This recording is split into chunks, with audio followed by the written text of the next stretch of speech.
Let's make a really easy one-pan dinner. We make something like this every week. We just change up the variations of everything. So first I'm taking a few pounds of chicken. I cubed that up, and then I'm seasoning mine with a garlic and herb seasoning, and then adding some flour to that, maybe a 1/4 cup of flour or so, until everything is nice and coated. Then you're gonna grab a really large skillet and then a couple tablespoons of olive oil, and I'm using this garlic and herb butter. Somebody suggested it, and I'm putting a couple tablespoons of that in there.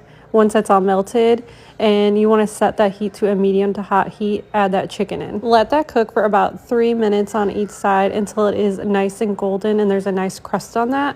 Then you're going to take it out and then save that for later. Add the rest of that butter to the pan, and then once that's about melted, I'm adding this whole pound of pasta to this. Then just toss it up in that butter really well, and then add 4 cups of chicken broth. Set your heat to high. And then once that's boiling, you're going to cook those about 9 minutes or so until those noodles are cooked through. There won't be much liquid left at the end. And now you're going to add around 1/2 cup of heavy cream.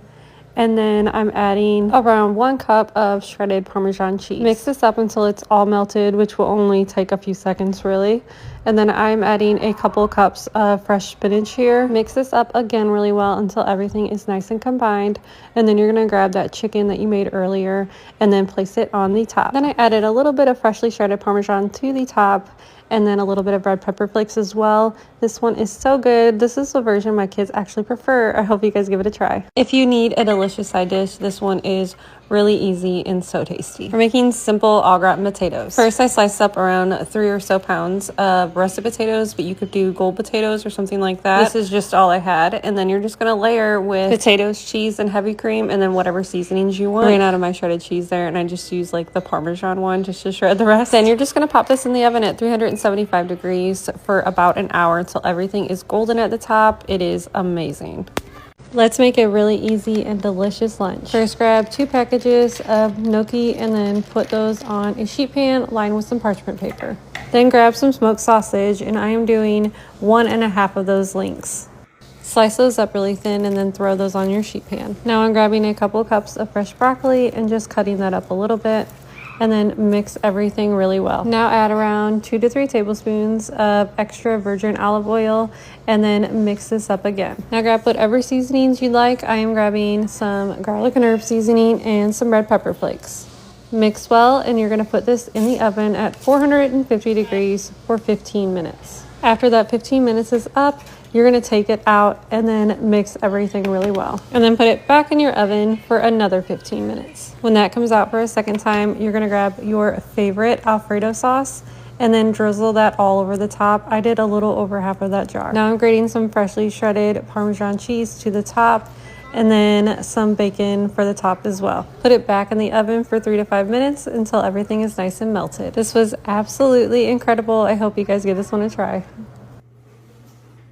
Today's dinner was crock-pot tomato soup. This was the best tomato soup I have ever had, and it's incredibly easy to make. First, take 2 cans of full peeled tomatoes and then add those to your crock-pot along with 1 can of tomato sauce. Then you're gonna fill that same can up with some chicken broth, add that to it, and then half of the can as well. Now you're gonna grab an onion and then dice that up. I am sauteing my onion before I throw it in the crock-pot. If you want, you could just throw it in. I'm sauteing it with some butter and then a couple tablespoons of minced garlic. Once those are all golden, you're gonna add this to your crock pot. And to season mine, I'm adding 1 packet of this Italian dressing seasoning. If you want, you don't have to do that. You can add just some Italian seasoning, whatever you want. And I'm also adding some pepper. Just mix that up, and then you're gonna cook it for 4 hours on high. Once that's done, you're gonna take an immersion blender, or you can just put it in a regular blender, whatever's fine. And then you're gonna mix that up really well until that's all smooth. I'm making more of a creamy tomato soup, so I'm adding 1 cup of heavy cream with 3 tablespoons of cornstarch. Just mix that together really well and add it back to your crock pot. You can always skip this step, but I am adding about a 1/4 cup of hot sauce. Mix this up really well, and then I'm adding a cup of freshly shredded Parmesan cheese. Now let that sit in your crock pot for another 30 minutes or so. And with our soup, we are making a giant grilled cheese. So I'm taking a French bread loaf, And then I always cut off the top and then the bottom, and then I cut it straight down the middle. Just lathering that with butter on each side, just like this. And my kids like American cheese the best on their grilled cheese, so that's what we're adding. And I'm using a large electric griddle for mine, and then just flipping that. That's the sketchiest part. Once that is done, I'm taking mine and I'm just cutting mine into little dippers for that tomato soup. This soup was so delicious and comforting. I hope you guys give this one a try. Let me know if you do. Today for dessert, I made these incredible strawberry brownies. These are one of my favorite desserts of all time. Not only are they so delicious, but they're also really easy to make. So first you're just going to take a box of the strawberry cake mix and then pour that in a bowl. Add a 1/3 cup of oil to this and then 2 eggs. You're just going to stir this together really well and then grab an 8x8 dish. I always use parchment paper because that's easiest, and then you just flatten it into that just like this. And then for your icing, you can change this up if you want. I do a cup of powdered sugar and 3 ounces of softened cream cheese, and you mix that together. And then I took 2 large strawberries, smashed those up, and then add that to that, and then you just stir it up. Mine was kind of runny, so maybe just 1 strawberry if you want, but either way, I liked it really runny. I thought it was delicious. After those brownies are baked and then cooled all the way, you're going to add your icing to the top just like this.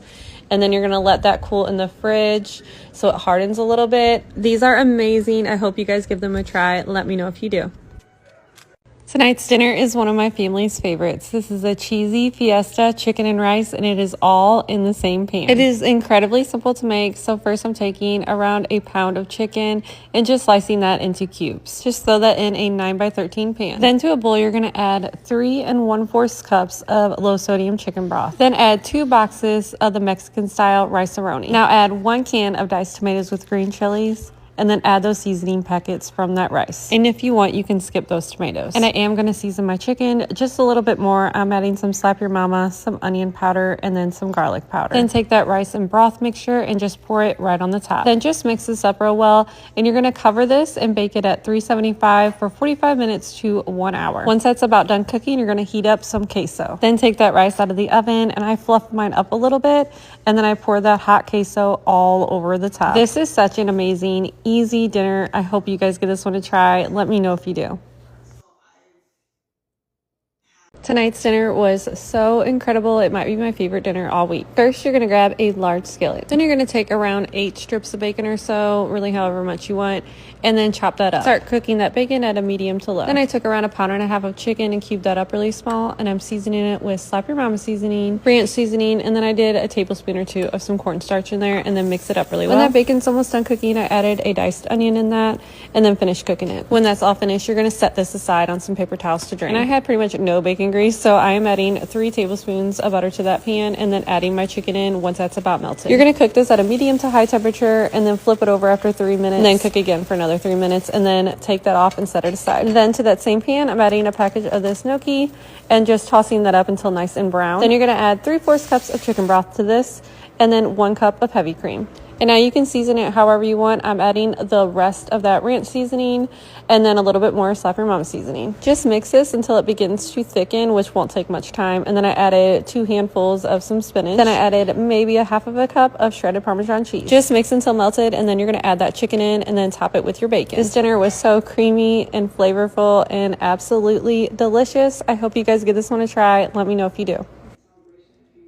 Tonight's dinner was really simple and really delicious. I made this kind of Salisbury steak pasta, and it was so delicious. First, I took 1.5 pounds of ground beef, and you're going to start cooking that. While that's cooking, you're going to chop up 1 yellow onion. And once your ground beef is just about done cooking, you're going to remove that grease. Then throw in that onion, and you can season it however you want. Just use some kind of steak seasoning. And you can skip this next step if you want to. I am adding a couple cups of sliced mushrooms to mine. And just let that cook on a medium to low for a while. And then in a separate pot, you're going to start boiling your water for your pasta. I was going to make this a 1 p.m. meal, but I was afraid there wasn't enough room. All right, now to that meat, you're going to add a few tablespoons of Worcestershire sauce. Just toss it up really well, and then I am adding some more seasoning to that, just that steak seasoning from earlier, and then a couple tablespoons of minced garlic. Once that water is boiling, you're going to add whatever kind of pasta you want to this. We're doing the bow tie pasta today. Then to that meat, you're going to add 1 packet of brown gravy mix, and then 2 cups of unsalted beef broth. I put it on high and then let it boil and then turned it off. Then once that pasta was finished cooking, I added it to that meat. Just toss it up really well and you are ready to serve. This one was so flavorful and delicious. I hope you guys give this one a try. I am cleaning the house all day, so today is a very easy lunch that is one of my favorites. I am making a sub in a tub. So first you're taking an 8-ounce bag of shredded lettuce, just putting that to a container that has a lid on it. Then you're just going to add any meats and cheeses to it. So I'm doing about 1/2 cup of each of pepperoni, salami, ham, and then I'm doing some pepper jack cheese. Just chop that up really well and you're going to add it to that lettuce. Then take whatever kind of sandwich toppings that you like. I'm doing banana peppers and jalapenos and also some black olives. Just make sure you chop it all up really well. And then you're going to throw that into your tub. Once you add all those toppings in, you're going to add a couple tablespoons of red wine vinegar and a couple tablespoons of olive oil. Put that lid on your container and then just shake it up really well. Then I forgot to add a little pepper, so I did add a little pepper at the end. This is such a delicious and easy lunch. I hope you guys give this one a try. Let me know if you do. Today for lunch, I made zesty Italian crescent roll sandwiches. This is one of my favorite easy meals. It is so delicious and you can change it up as much as you want. First, grab a 9x13 pan, and I did put a little bit of oil down on mine. And then grab a crescent roll dough sheet, and then you're going to put that on the bottom of it. And you do not need to overstretch it there or anything. Just put it right on the bottom. Then I am layering mine with my meats. I'm doing pepperoni, ham, and then I'm putting the provolone in the middle, and then adding some salami, and then I'm putting banana peppers on it this time, black olives, and some diced red onions. And again, you can put whatever you want on it. This is just my favorite combination. Then grab another crescent roll dough sheet and just place it on the top, and then you're going to pinch the edges shut just like this. You do want to cut a couple slits on the top of that as well. I melted a few tablespoons of butter and added those seasonings to that. Just mix that up and then spread it all over the top. You're going to bake this in the oven at 350 degrees for 35 to 40 minutes until it is nice and golden. So it should look like this in the end. Then I kind of just flip mine over on a cutting board a couple times and then cut it like that. This is absolutely delicious. I hope you guys give this one a try. Let me know if you do.